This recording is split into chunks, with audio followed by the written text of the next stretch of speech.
Bonjour à tous et bienvenue dans ce voyage éducatif en 1932, au cours duquel nous allons apprendre le fonctionnement de OAuth 2.1 à travers des exemples de la vie réelle. Alors, je n'ai pas de retour sur les écrans là, au fait. Alors, je me présente, je m'appelle Julien Topsu et je serai votre guide lors de cette expérience cinématographique qui a été rendue possible par les studios Shodo. Alors Shodo, c'est aussi une ESN parisienne et nantaise qui veut redonner du sens au salariat en réintégrant des avantages du freelancing. Si ça vous intéresse de venir discuter avec nous, on a un stand ici, le stand numéro 4, et on fait gagner une Switch OLED.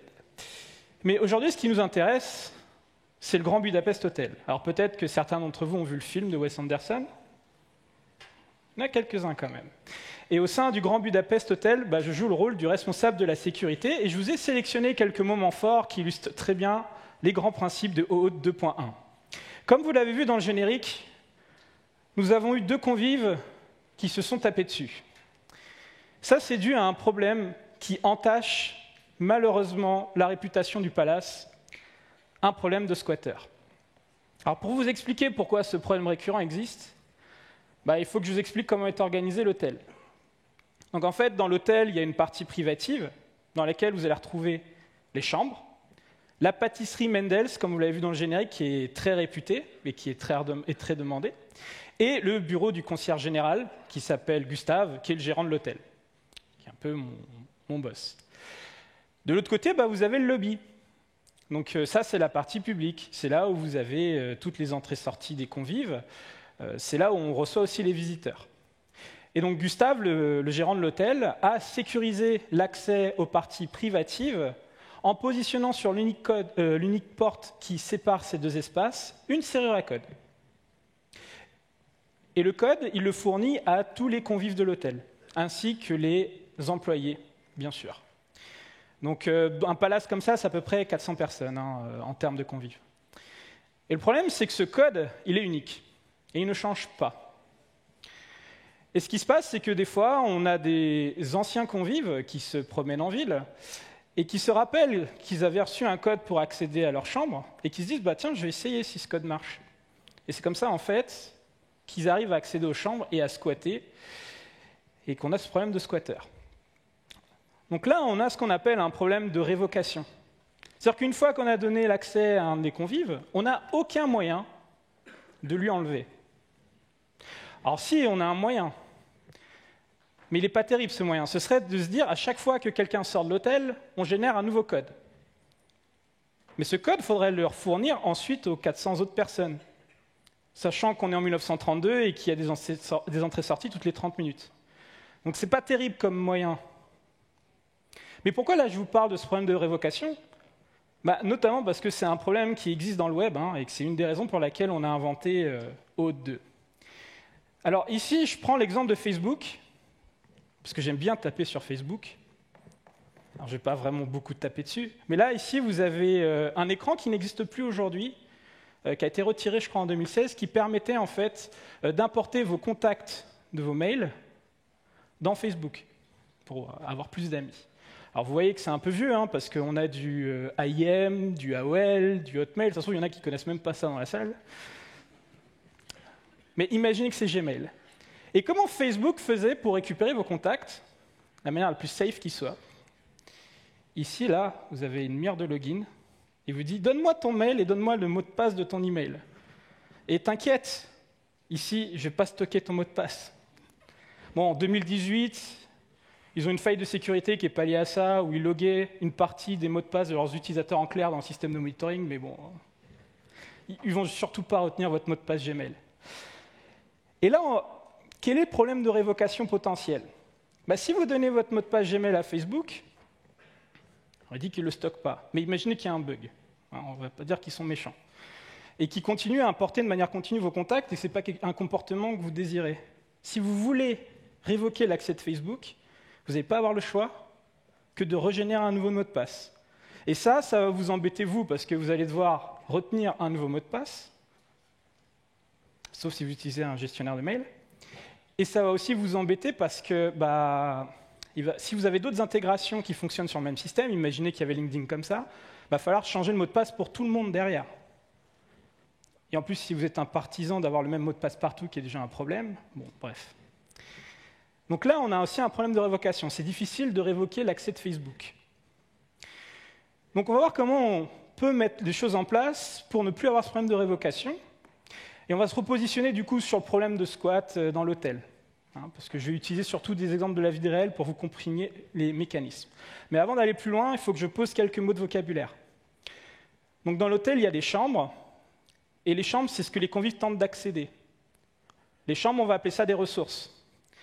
Le Grand Budapest Hotel, au sens de l'entreprise, c'est cette entreprise-là qui possède ces chambres. Donc on va appeler le Grand Budapest Hotel le ressourcenaire. L'hôtel, le bâtiment, c'est là où physiquement sont les chambres, c'est là où physiquement on va y accéder. Donc on va appeler ça le ressource serveur. Et les convives sont les personnes qui tentent d'accéder aux chambres d'hôtel. On va les appeler les clients. Donc pour se prémunir du problème de révocation maintenant, ce qu'on va faire, c'est qu'on va distribuer des codes d'accès temporaires et personnalisés. Personnalisé, comme ça, chaque personne a son propre code. Donc si une personne en particulier, on veut lui révoquer l'accès, c'est plus simple, parce que c'est lui seulement et pas les autres.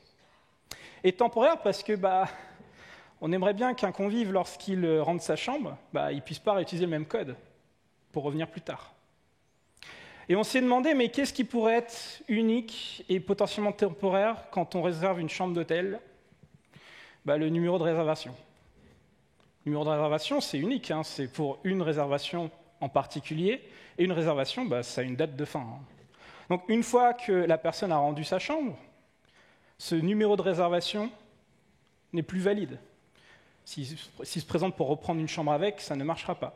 Et du coup, on a l'idée de se dire, on va utiliser ça pour ouvrir la serrure à code.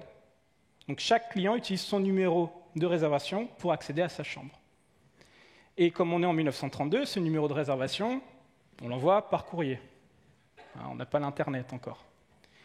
Donc ce numéro de réservation, c'est ce qu'on appelle un code d'autorisation, c'est ce qu'on appelle aussi un authorization code. Donc grâce à ça, on a corrigé notre problème de révocation. Mais vous allez voir que, tout ne va pas pour le mieux dans le meilleur des mondes, parce que un jour, Dimitri, qui est un VIP de l'hôtel, vient se plaindre auprès de Gustave, donc qui est le manager de l'hôtel, parce que quelqu'un aurait détourné de l'argent sur son ardoise. Oui, parce qu'en fait, nos VIP ont la capacité de payer des choses à crédit au sein de l'hôtel. Et à quoi est dû ce problème de détournement d'argent ? En fait, c'est lié à nos pâtisseries. Alors, il faut que je vous explique. Donc, on a une pâtisserie qui est très réputée, qui est très demandée, et on a voulu faire un plaisir à nos convives, les VIP notamment, et lorsqu'ils sont en ville ou en bas d'une piste de ski, ils peuvent nous appeler pour qu'on vienne leur livrer une pâtisserie. Qu'est-ce qu'on n'est pas prêt à faire quand on est un palace ? Sauf que ce n'est pas notre cœur de métier de faire de la livraison de repas, donc on fait appel à un prestataire externe qui s'appelle Robert Eats. Alors, j'ai plus d'écran. C'est bon ? Alors désolé pour ceux qui sont trop jeunes pour connaître cette figure du Parti communisme des années 90.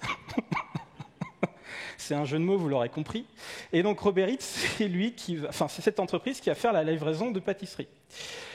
Alors comment ça marche le process ? C'est simple en fait. Dimitri appelle Robert Eats et dit je veux commander une pâtisserie. Et là Robert Eats, dis donc, ça n'arrête pas de sauter. Et là Robert Eats en fait va devoir s'assurer que Dimitri a bien un compte au sein de l'hôtel, notamment pour pouvoir débiter la somme sur son ardoise.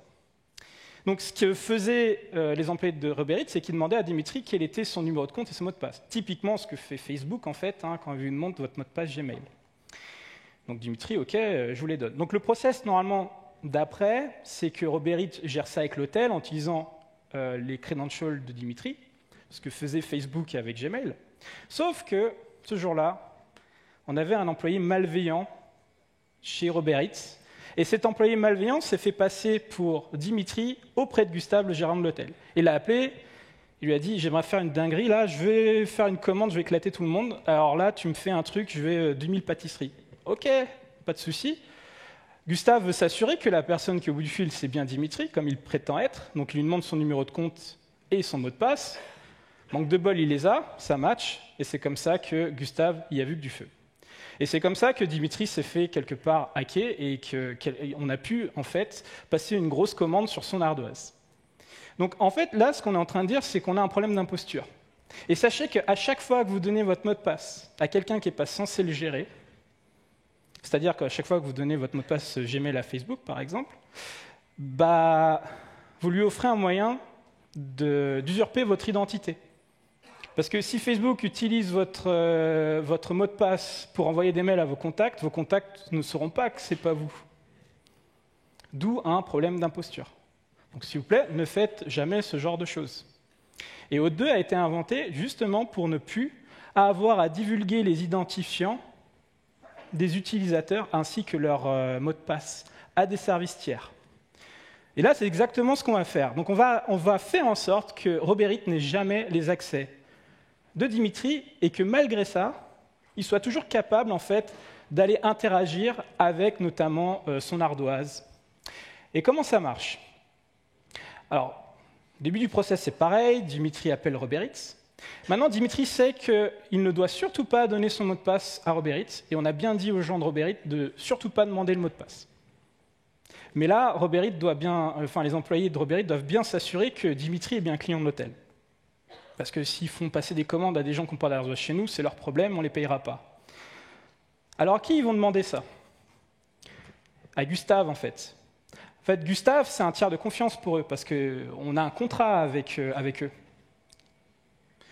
Donc ils se disent, ils ne connaissent pas Dimitri, donc ils ne peuvent pas lui faire confiance. Ils mettent Dimitri en attente, ils appellent Gustave et lui demandent, attendez, là j'ai un gars qui se fait passer pour Dimitri, est-ce que vous pouvez, je vais vous le passer au téléphone, vous vous assurez que c'est bien lui, et vous me confirmez qu'il a bien une ardoise chez vous, et ensuite vous me rappelez à ce numéro. On est en 1932. Donc ils transfèrent Dimitri dans l'appel, et eux ils raccrochent. Et là on a une conversation directe entre Gustave et Dimitri. Et là Gustave, pour s'assurer que Dimitri est bien la personne qu'il prétend être, il va lui demander le numéro de compte et son mot de passe au sein du Grand Budapest Hotel. Et ça c'est totalement OK parce que c'est lui l'autorité au Grand Budapest Hotel, c'est lui qui gère ses comptes. Et légalement, s'il y a un problème, ce sera sur lui qu'on va taper. Et là, pareil, Gustave, c'est un tiers de confiance pour Dimitri. Dimitri ne connaît pas Roberit, mais il connaît Gustave. Il sait très bien que c'est son rôle et à quoi il sert en fait dans l'organisation. Donc, Dimitri lui donne son mot de passe. Gustave peut vérifier que c'est bien lui, il le met en attente, il rappelle Roberit au numéro spécifié en leur confirmant que Dimitri est bien la personne qu'il prétend être et qu'il a bien une ardoise au sein du Grand Budapest Hotel. Ce que vous venez de voir, ça s'appelle l'authentification par tiers, dans lequel Gustave est un tiers de confiance pour deux protagonistes qui ne se connaissent pas et qui ne se font pas confiance. Ce pivot de confiance leur permet, eux, de travailler ensemble. Et Gustave, c'est ce qu'on va appeler l'Authorization Server. Il va avoir deux rôles majeurs. Le premier, c'est qu'il va authentifier et protéger l'utilisateur, donc le end-user. Pourquoi il le protège? Notamment parce qu'il ne va jamais divulguer le mot de passe de cet utilisateur à un tiers. Et ça permet à l'utilisateur de rester dans le domaine de l'hôtel et de jamais sortir ce mot de passe de ce domaine-là, parce qu'il ne devrait pas. Et il permet aussi de confirmer les accès du end-user auprès de Roberit, ce qui permet à Roberit de savoir qu'il peut interagir avec lui.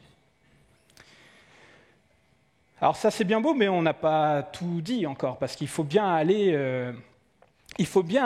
chercher la pâtisserie, ou bien il faut bien aller débiter la somme sur l'ardoise. On va prendre le use case de la pâtisserie. La pâtisserie, elle est derrière cette serrure à code. Comme je vous l'ai dit, le bâtiment de la pâtisserie est dans l'hôtel, et il faut pouvoir y avoir accès. En fait, quand Gustave rappelle Roberit, en plus de donner la confirmation de son authentification et de ses accès, il va donner un numéro de commande. Et le numéro de commande, ça va servir comme le numéro de réservation. Il va permettre à un coursier de Roberit d'aller ouvrir la serrure à code. Et ce qu'on va s'assurer, c'est qu'une fois que ce numéro de commande il est bien unique, pour deux commandes différentes, on n'est pas censé avoir le même numéro, et on va s'assurer qu'il soit temporaire. Donc une fois que la commande est prise, il est plus valable. On le sait, ça. Et on va aussi s'assurer qu'il ait une durée de validité courte dans le temps. En fait, on va se dire, par exemple, que le coursier il a qu'1 heure pour aller chercher la pâtisserie. Si dans les 1 heure, il n'est pas allé chercher la pâtisserie, on recommence tout le process. Parce que sinon, on ne peut pas être sûr que c'est vraiment Dimitri qui a demandé à ce que ce soit fait et que ce n'est pas quelqu'un qui aurait pas deviné, mais intercepté le numéro de commande. Donc, une fois que Roberit a ce numéro de commande, ils peuvent demander à Dimitri ce qu'il désire. Un courte-sang, c'est le nom de la pâtisserie, whatever. Une fois qu'ils ont ces informations-là, ils vont dépêcher un coursier avec le numéro de commande pour ouvrir la serrure à code. Et là, vous avez en méta le flow OAuth 2. Ce n'est pas suffisant, mais on va le voir après. Donc le rôle de l'Authorization Server, c'est de distribuer des accès temporaires. Ça, on l'a déjà vu. Les Authorization Codes. On a vu 2 exemples d'Authorization Code, le numéro de version et le numéro de commande. Je repose les mots de vocabulaire pour que ça rentre bien. Donc ce qu'on tente d'accéder, c'est les ardoises et les pâtisseries, ce sont les ressources. Dimitri, c'est le ressourceur. On va considérer que l'ardoise lui appartient, les pâtisseries aussi, bien qu'il les paye à crédit. Mais c'est aussi le end-user, parce que c'est lui, en fait, l'initiateur de l'action. Alors, il peut arriver que les ressourceurs et les end-users ne sont pas les mêmes personnes. Mais là, dans mon cas, ce sont les mêmes personnes. L'hôtel sur le ressource serveur, le numéro de commande, j'ai déjà dit, l'Authorization Code, Gustave, l'Authorization Server, le tiers de confiance, et Roberit, c'est le client. Alors peut-être que ce n'est pas clair pour vous pourquoi Roberit est client et pas Dimitri. En fait, là, il ne faut pas penser au sens business, mais plutôt au sens technique. Pour vous donner une précision, en fait, Dimitri, comme je dis, c'est l'end-user. Et Dimitri, il pourrait prendre ses jambes et aller à la pâtisserie et la chercher directement. Mais ce n'est pas ce qu'il fait. Il a la flemme. Il préfère faire appel à un service externe et lui déléguer, justement, la manipulation de sa pâtisserie, c'est-à-dire de sa ressource. Donc en fait, un end-user, c'est quelqu'un qui délègue la manipulation de ses ressources à un service tiers qui est ici le client. Donc le service tiers, c'est le client. Dans le monde réel, le client, c'est toujours une application. Donc de manière corollaire, en fait, Roberit, c'est un client de ressources auprès d'un ressource serveur, donc auprès de l'hôtel, au nom d'un end-user. Et c'est toujours au nom d'un end-user. Et pourquoi il fait ça? Afin de lui offrir un service. C'est ça un client. Donc si on retourne maintenant dans ce use case-là, où on veut importer nos contacts Gmail dans Facebook, et qu'on applique OAuth2 au lieu de cette méchante mire de login, chose qui n'a jamais été faite en réel. On va faire l'exercice intellectuel là. Donc on a plusieurs acteurs. Il y a vous. Donc vous êtes la personne qui tentez d'importer vos contacts dans Facebook. Donc quel est votre rôle? Je n'ai pas entendu. End user. Mais vous êtes aussi le ressourceur, pour le coup. Mais j'ai mis qu'un seul des deux. Vos contacts, du coup, ce sont les ressources, c'est ce qu'on tente d'accéder. Vos contacts se trouvent dans Gmail, donc Gmail est le ressource serveur. Donc vous demandez à qui d'importer vos contacts? Facebook. Donc Facebook, c'est le client. Et Gmail, en fait, ce n'est pas vraiment un compte Gmail que vous avez, c'est un compte Google. Et les comptes Google permettent de sécuriser votre Drive, votre Google Doc, etc. Donc, il y a un site spécialisé pour ça qui s'appelle accounts.google.com chez eux. Et du coup, Google, son rôle, c'est de sécuriser l'accès à votre compte. C'est donc le Authorization Server. Donc, si on déroule maintenant tout le process, vous demandez à Facebook d'importer vos contacts. Facebook sait maintenant qu'il ne peut pas vous demander votre mot de passe Gmail. Ce n'est pas très safe. Alors, ce qu'il fait, c'est qu'il va vous rediriger sur le site de Google. Et dans cette redirection, en fait, c'est comme s'il demandait à Google, assure-toi qu'il a bien un compte chez toi et qu'il a bien un compte Gmail, et authentifie-le. OK? Donc là, vous êtes sur le site de Google. Google vous renvoie une mire de login. Et là, ça vous paraît naturel, en fait, sur le site de Google, de mettre votre mot de passe Google. Autant sur le site de Facebook, mettre votre mot de passe Google, c'est pas terrible. Sur le site de Google, ça va. Alors, pour donner une petite précision, tout à l'heure, j'ai dit que c'était OK de donner son mot de passe à la personne qui gère votre compte. C'est vrai que si on parle de logiciel, si c'est un humain, il ne faut surtout pas le faire. On est d'accord? Je ne sais pas si vous avez déjà vu cette vidéo où il y a des gens qui vont dans la rue et qui demandent leur mot de passe aux gens et les gens y répondent. On espère que c'est faux ce qu'ils disent, parce que sinon... bref. Donc, vous donnez votre mot de passe, Google vous authentifie, et ensuite, il va vous rediriger sur le site de Facebook. Et dans cette redirection, il va donner l'Authorization Code, qui va permettre à Facebook d'accéder à vos contacts. Et à aucun moment, en fait, Facebook n'a votre identifiant et n'a votre mot de passe. Il y a ce code temporaire, l'Authorization Code, qui va lui permettre de récupérer vos contacts. Et cet Authorization Code, en fait, il est valable, il a une durée de vie qui est très courte. Bon, en réalité, il se passe plus de choses que ça, et on va voir pourquoi. Parce qu'il y a encore des gros trous dans la raquette. Je vous présente Gary, qui est le comptable de l'hôtel. Et un jour, il arrive en furie parce qu'il y a des entreprises externes qui réclament des sommes exorbitantes parce qu'ils auraient réussi à livrer des pâtisseries. Alors c'est bizarre parce que normalement, on a un contrat d'exclusivité avec Uber Eats. Donc on va voir comment les margoulins de la concurrence ont fait pour réussir à faire des livraisons. Donc je vous présente Just Munch, qui est le concurrent malveillant. Et Just Munch, en fait, ce qu'ils ont fait, c'est qu'ils ont démarché activement nos VIP. Ils les ont appelés au téléphone en se faisant passer pour Uber Eats. Donc Dimitri se fait avoir et se dit « Bah oui, moi ça me dit bien de commander une pâtisserie ». Là, ils sont obligés d'hameçonner en fait un vrai VIP parce qu'ils savent très bien que s'ils demandent directement leur mot de passe, bah, ils ne vont pas répondre. Et donc, ils ont besoin d'un VIP pour faire tout le process d'authentification qu'on a vu tout à l'heure, pour récupérer le code, enfin le numéro de commande. Du coup, c'est ce qu'ils font. En fait, une fois qu'ils l'ont sous la main, ils appellent Gustave, ils disent bah, « Ok, bah, vas-y, fais ton truc d'habitude, authentifie-le, et puis tu me rappelles sur ce numéro-là. » Mais ils se font passer pour Uber Eats. Donc, voilà tout ce qui se passe. Donc, Gustave donne le numéro de commande en rappelant au numéro spécifié. Sauf qu'il pense rappeler Uber Eats, mais ce n'est pas le cas. Donc, pour se prémunir de ça, c'est qu'on va commencer à référencer les clients et leur adresse de contact, pour éviter qu'on rappelle sur des numéros qui ne sont pas ceux qu'on croit. On va maintenir un registre, Gustave va maintenir un registre de son côté, où il va lister tous les numéros dont il sait qu'ils appartiennent à Uber Eats. Du coup, maintenant, si Just Munch lui dit bah, « rappelle-moi à ce numéro-là en se faisant passer par Uber Eats », il peut vérifier que ce n'est pas un numéro qu'on trust et dire bah, « non, au revoir, je ne sais pas qui t'es. En tout cas, tu n'es pas Uber Eats ». Donc, le rôle de l'Authorization Server, j'ai zappé une slide, pardon, reviens en arrière. Donc, le numéro de téléphone, c'est ce qu'on appelle le redirect URI. En fait, c'est le numéro de rappel, parce qu'une fois qu'on a raccroché, on ne sait pas où rappeler sinon. Et Uber Eats, c'est bien sûr le client ID. Et le rôle de l'Authorization Server, c'est de maintenir une liste de redirect URI autorisés par client ID, attention, en exact match. C'est-à-dire qu'il faut que ce soit tout le numéro de téléphone qui corresponde, pas juste les 9 premiers digits, sinon vous avez toujours des failles. Donc ça, c'est une recommandation qui est forte maintenant dans OAuth 2.1, qui n'était pas forcément le cas dans OAuth 2. Donc si on applique tout ça dans notre monde de Facebook, Google, tout ça, ça se passe en fait au moment où Facebook vous redirige sur Google. Pourquoi ? Vous voyez comment ça fonctionne une redirection ? En fait, quand Facebook vous redirige sur Google, Facebook ne dialogue jamais avec Google.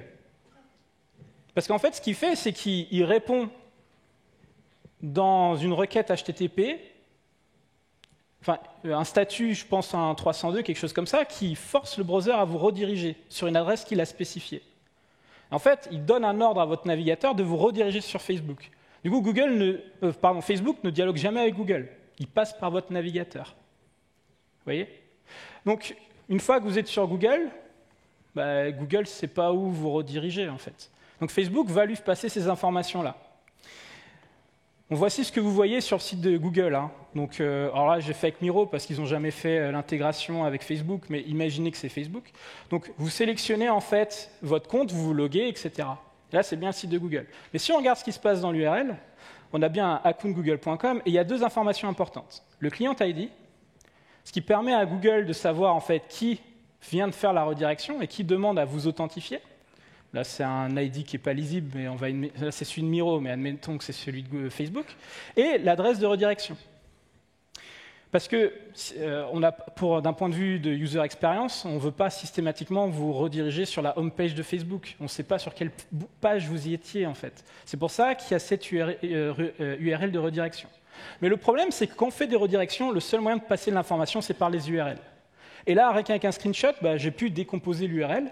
Et moi, si je suis hacker, Je peux construire cette URL-là, vous faire vous loguer sur Google. Google va penser ici faire une redirection vers Miro, parce que c'est le client ID de Miro. Mais derrière, je peux mettre mon adresse à moi, de mon site. Et du coup, je vais récupérer un authorization code qui va me permettre d'accéder à vos ressources. Et Google aurait pensé que c'était Facebook ou Miro qui l'avait récupéré. C'est pour ça que les URL qui vont être là-dedans vont être écrites et sont enregistrées dans l'Authorization Server en exact match. Comme ça, si c'est une URL que Google ne s'attend pas, il va dire « non, je ne fais pas la redirection ». Vous voyez ? On n'est pas au bout de nos peines encore. On a sécurisé pas mal de choses, mais là, on a encore un problème de squatter. Pourquoi ? On a 2 convives qui ont exactement le même numéro de réservation. Comment ça, c'est possible ? Ça, c'est à cause d'un problème de regard indiscret. Je vous explique. Le numéro de réservation, qui permet d'ouvrir la porte, là, on l'envoie par courrier. Le problème d'un courrier, c'est que vous ne savez jamais si le destinataire l'a vraiment reçu. Comme vous ne pouvez pas savoir si le facteur ne l'a pas mis dans la mauvaise boîte aux lettres, comme vous ne pouvez pas savoir si le facteur l'a gardé pour lui. Et là, ce qui s'est passé, en fait, c'est même pire que ça, c'est qu'en fait, notre convive, en ouvrant son courrier, dans son hall, devant sa boîte aux lettres, il y a un de ses voisins qui est passé, qui a jeté un œil par-dessus son épaule et qui a regardé le numéro de réservation. Il s'est juste pointé avant lui à l'hôtel. Imaginez-vous quand vous imprimez vos mails de confirmation de réservation d'hôtel et que vous laissez ça à l'imprimante au taf pendant quelques heures. Voilà.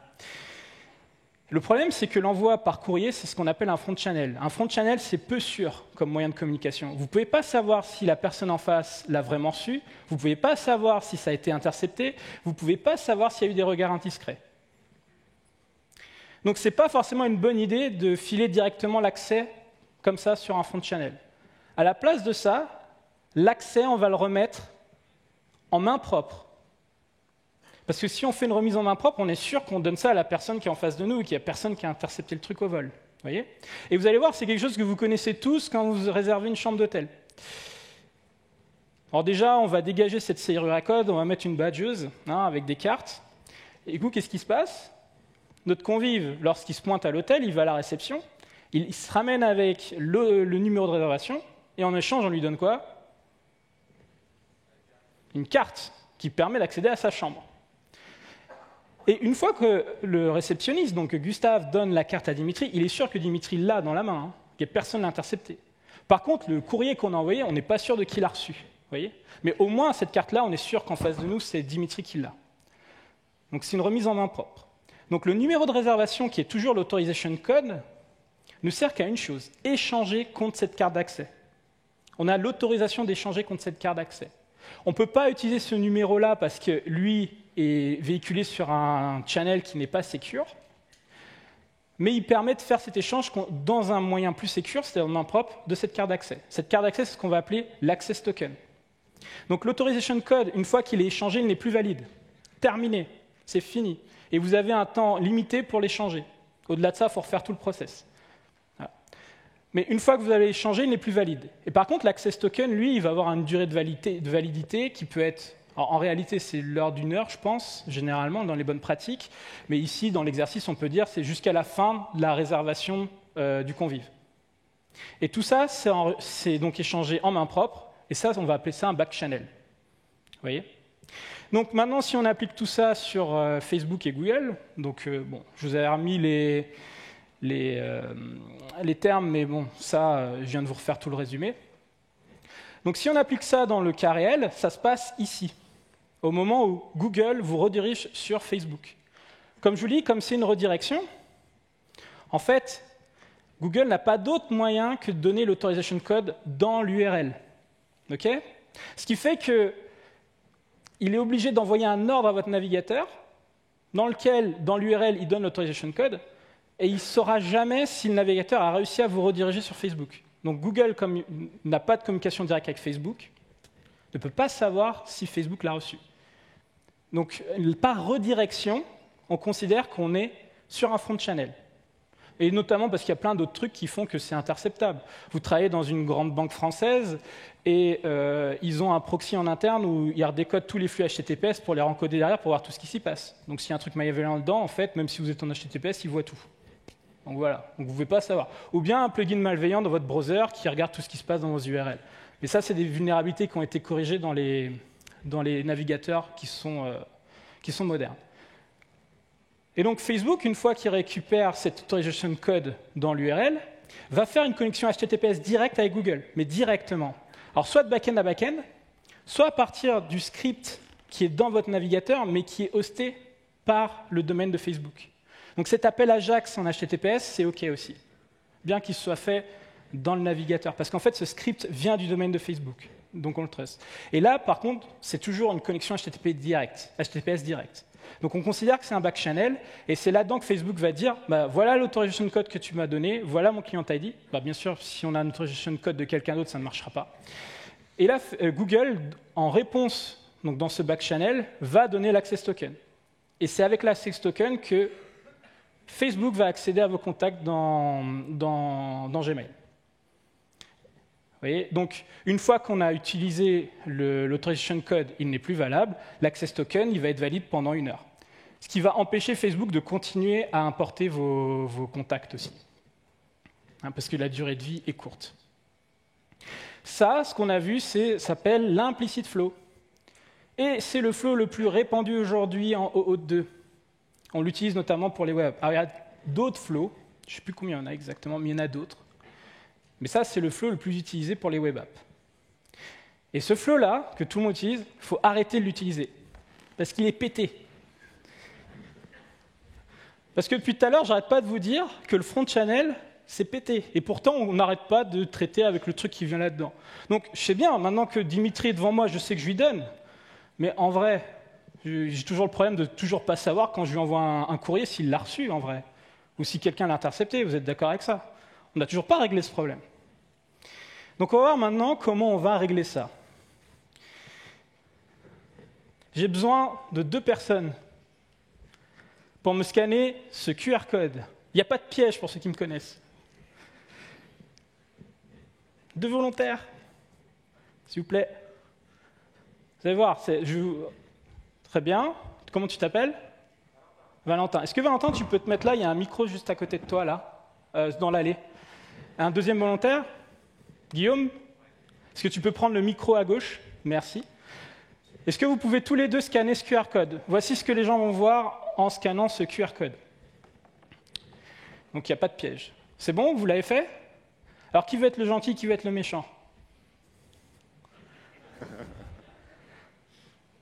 Allez, méchant. Méchant. Toi, t'es Just Munch, toi, t'es Robert Hitz. Il faut te laisser pousser la barbe et... si tu connais le personnage.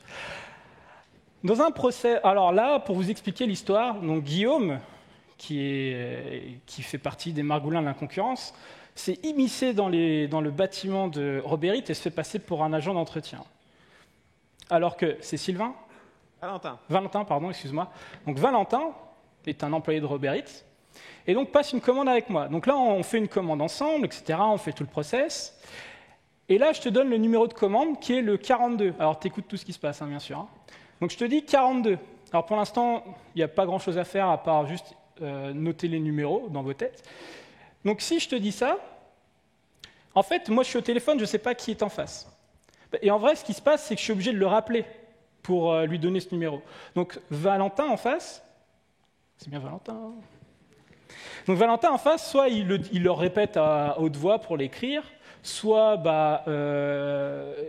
soit Guillaume il arrive à voir ce qu'il écrit, soit il est juste allé faire sa pause pipi, et puis c'est Guillaume qui a décroché à sa place. Donc le téléphone, c'est un front channel.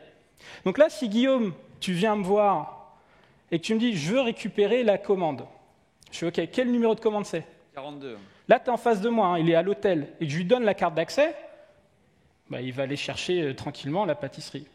Pourquoi? Simplement parce que je ne me suis pas assuré que je suis en train de donner cette carte dans le back channel à la personne qui a initié la demande. En fait, toi, tu étais le gentil. J'ai mélangé. Donc, c'est si Valentin vient me voir et qu'il me dit que voilà, il veut la 42. 42. Voilà, merci. Mais t'es rouge aussi. Ah, pardon. C'est pas grave. Bon, bref, vous avez compris. C'est qu'en fait, il n'y a rien qui me permet de savoir. Si Valentin vient me voir, alors, parce que c'est Just Munch, s'il vient me voir et qu'il me dit numéro 42, je lui donne la carte, c'est fini. Mais c'était Guillaume, en fait, qui avait passé la commande. Que c'était Valentin. Putain, mais je vais y arriver. Bon, c'est pas grave, parce que vous allez comprendre par la suite. Donc, ce qu'il faut faire, c'est s'assurer que je remets bien la carte à la personne qui est... Vous avez compris qu'il suffisait juste d'avoir le numéro de commande et que c'était échangé sur un truc qui n'était pas très safe. Donc, Valentin, maintenant, on va refaire tout le process, mais on va faire une petite variante. OK ? Donc, là, tu m'appelles, tu me dis, je veux passer... Je suis gentil, hein. Oui, t'es gentil. Ouais, oui. C'est marrant parce que la dernière fois que j'ai fait cet exercice, je ne me suis pas emmêlé les pinceaux et pourtant les deux personnes s'appelaient Kevin. Pas Tourentech, c'est vrai, hein, true story. Donc Valentin, là, je vais te demander deux choses. Avant de passer la commande, je veux que dans les fonctions, dans la colonne H, tu en choisisses une et tu le dises à haute voix. Laquelle tu choisis? Je vais prendre le chat 256. Chat 256. Alors Guillaume, tu répètes tout ça. Hein. Donc on va cliquer pour voir ce qui se passe. Maintenant, tu vas voir, c'est un tour de magie. Tu penses à un numéro, mais surtout tu le dis à personne. Choisis pas mal de digits quand même, genre 3 ou 4. Hein. Ok, tu le dis à personne. Et tu vas le taper là dans Input. Alors, tu as choisi ton numéro? Oui. 56. C'est 56? Bah non. Ah, tant mieux. Tour de magie. Donc, voilà ce qu'il va voir. En fait, une fonction de h, c'est une fonction mathématique pour f de x égale y, qui va nous donner un y à partir d'un x, qui est le numéro magique. Mais c'est une fonction qui a des propriétés mathématiques qui font que trouver la fonction inverse, c'est très difficile. Vous voyez? Donc à partir du y, ça va être très difficile de retrouver le x. D'ailleurs, le y est imbitable. Hein. Est-ce que tu peux me donner les 4 premiers digits du h? Ah oui, c'est E754. E754. OK, et là, je te dis, c'est très bien, et je te donne numéro de commande 42. Maintenant, Guillaume, tu as entendu tout ça, et tu essayes de récupérer la commande. Donc, je te demande quel est le numéro de commande. 42. Très bien. Donc, je sais que tu m'as dit que tu avais fait ton truc de tour de magie chat 256, et j'aimerais que tu me donnes le numéro magique auquel tu as pensé. 40, 1F, 17. Ça, c'est le numéro magique auquel tu as pensé? Non, j'ai pas dit bien quoi. Non, celui que tu as dans Input. Enfin, celui que tu as pensé, toi. Ah, j'ai mis Fred. Fred? Ouais. Est-ce que ça correspond? Rappelle-moi là les J'ai mis un H. F majuscule, pardon. Oui, d'accord. Je suis pas sûr que ça change grand-chose. Enfin. Rappelle-moi les 4 digits. E754. E5, c'est pas ça. Tu peux me redonner un autre numéro? Alors, c'est même pas un numéro d'ailleurs. Bah, en vrai, essaye de le deviner. C'est combien à ton avis? À quoi il a pensé, Valentin? Bon, on doit pas être bien loin de 42, j'imagine. Bah, 42, non. Une date de naissance? Bon, en fait, voilà, tu vas avoir beaucoup de mal à retrouver le numéro. Donc, je sais que c'est pas toi qui as initié la demande, en fait, puisque tu n'es pas capable de nous donner ce numéro qui n'a jamais été communiqué. Ce numéro-là, on va jamais le communiquer au téléphone. On va le communiquer de visu sur le back channel. Donc là, maintenant, j'appelle la sécurité pour qu'il me sorte Guillaume. Et Valentin vient chercher la commande, donc en physique à l'hôtel. Donc on fait tout ça, donc c'est le 42 et tout. Et maintenant, je te demande le numéro auquel tu as pensé. En clair? Ouais. En clair, c'était 1132. 1132. Et là, on a bien le E754. Et là, donc, je suis sûr que c'est Valentin qui a passé la commande. Donc là, je peux lui donner la carte d'accès. Et je vous remercie tous les deux. Merci beaucoup d'avoir participé. Donc là, maintenant, on s'est assuré que c'est bien l'initiateur de la demande à qui on octroie l'accès. Et désolé pour le cafouillage, j'ai mélangé qui était le gentil, qui était le méchant. Le flow qu'on vient de voir, en fait, je vais vous donner le nom après, il s'appuie donc sur les fonctions de hachage, qui ont des propriétés mathématiques, comme je vous l'ai dit, qui rendent très difficile de trouver le X auquel va penser la personne qui initie la demande. Pour vous donner les termes techniques, F, c'est ce qu'on appelle le code challenge method. Le X, le numéro magique, c'est le code verifier. Et le Y, c'est le code challenge. Donc ce qui est en haut, ça peut être communiqué publiquement, on s'en fiche. On s'en fiche, parce que même avec ces informations-là, vous avez énormément de mal à retrouver X. Vous voyez ? Donc, si on applique ça maintenant dans le monde de Google et Facebook, en fait, Facebook, quand il va vous rediriger sur Google, va donner le code challenge méthode, le F, et le code challenge, le Y. Google va stocker ça, va donner l'authorization code, etc. Et en fait, quand Facebook va vouloir échanger son authorization code contre un access token dans le back channel, c'est là qu'il va révéler son X. Et là, c'est en HTTPS, donc c'est OK. Google va vérifier que f de x égale y, donc le code challenge, c'est-à-dire le code challenge méthode à qui on a passé le code verifier, qui est le numéro magique. Si ça match, il donne l'access token. Et là, Facebook va pouvoir l'utiliser. Ça, c'est un flow qui a été initié par les mobiles, en fait, il y a quelques années, et qui est maintenant généralisé à tout OAuth. Ce flow-là s'appelle Authorization Code Flow with PKCE, PKCE. Et c'est le seul flow aujourd'hui que vous êtes censé implémenter. Vous oubliez l'implicit flow, vous oubliez l'authorization code que vous connaissiez. C'est ça qu'il faut utiliser. Ça fait partie maintenant des best practices de OAuth 2.1. Donc je vous invite tous à migrer vos fronts si ce n'est pas encore fait.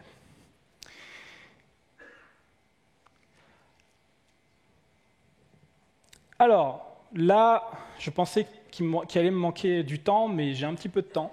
Pour vous parler d'un autre truc, c'est les scopes. En fait, quand vous donnez votre mot de passe à Facebook, quand vous donnez un access token à Facebook, Facebook va pouvoir avoir accès à votre Gmail. Sauf que dans votre Gmail, il n'y a pas que vos contacts. Donc, qu'est-ce qui va empêcher Facebook d'aller récupérer vos mails alors que vous lui donnez, en fait, accès à vos contacts? Eh bien, on a un truc qui s'appelle les scopes pour ça, en OAuth. Un scope, ça permet de limiter l'access token à un type de ressource particulier ou un type d'action sur une ressource en particulier. Et comment ça se passe ça généralement? Au moment où vous vous loguez, Google va vous demander si vous consentez à ce que Facebook accède à vos contacts. Si vous avez tous utilisé ici l'application Devoxx et que vous êtes logué avec Twitter, il me semble qu'au bout d'un moment, il vous demande est-ce que vous autorisez l'accès à votre compte Twitter? Est-ce que vous autorisez à vous loguer par votre compte Twitter, en fait? Il y a ces petites fenêtres qui affichent. C'est exactement ça. C'est un consentement que vous donnez. Ce qui s'assure que Facebook, en fait, dans son access token, tu peux lire les contacts, c'est tout ce que tu peux faire. Et Gmail va le lire, il va dire, OK, c'est scopé au contact. Si tu tentes d'accéder au mail avec, je te dis no way. Là, j'ai un petit exemple sur votre téléphone, ça arrive très souvent. Par exemple, je voulais mettre une photo sur Twitter et je n'avais pas autorisé Twitter à accéder à mes photos. Et là, c'est mon OS qui me demande un consentement. Il me dit Twitter essaie d'accéder à tes photos, t'es OK? Et là, je dis oui, OK, j'autorise. C'est exactement la même chose. Ce qui fait qu'après, alors c'est pas exactement la même chose, mais quasi. En fait, on va avoir des scopes qui vont permettre de limiter les applications sur ce qu'ils peuvent accéder comme type de ressources. Et j'insiste sur un truc, c'est que les scopes n'ont pas été pensés à la base pour limiter les accès à des end-users sur des ressources. C'est fait pour limiter des applications. Pensez au use case du téléphone. C'est pour limiter Twitter à accéder à vos contacts, limiter Twitter à accéder qu'à vos photos. C'est fait que pour ça, les scopes. Et je sais qu'il y en a qui utilisent ça, malheureusement, pour les end-users, mais ce n'est pas du tout fait pour ça. Ça, c'est le site de OAuth 2.1. Vous avez ici les grandes différences par rapport à OAuth 2. Juste un truc, ce n'est pas une vraie version du protocole. Ce qui s'est passé, c'est que ça fait 10 ans qu'OAuth 2 existe, il y a 80 RFC, et chacune, en fait, invalide certaines parties d'autres. Et si vous voulez lire le truc et comprendre comment ça marche, c'est une tannée. Du coup, ils se sont dit, on va tout recompiler toutes les bonnes pratiques sur 10 ans, on va faire un document, on appelle ça OAuth 2.1. Mais ce sont des pratiques qui sont déjà en vigueur, même si la RFC est en draft. D'accord? Donc je vous invite à regarder. Acheter un œil, mais c'est grosso modo ce dont on a parlé aujourd'hui. Je ne vous ai juste pas parlé deux trucs importants qui sont les audiences et les refresh tokens. Mais ça, ce sera peut-être l'objet d'une autre conférence. En tout cas, c'est la fin de mon histoire. Je vous remercie et j'espère que vous avez pu apprendre ce qu'était OAuth 2 aujourd'hui.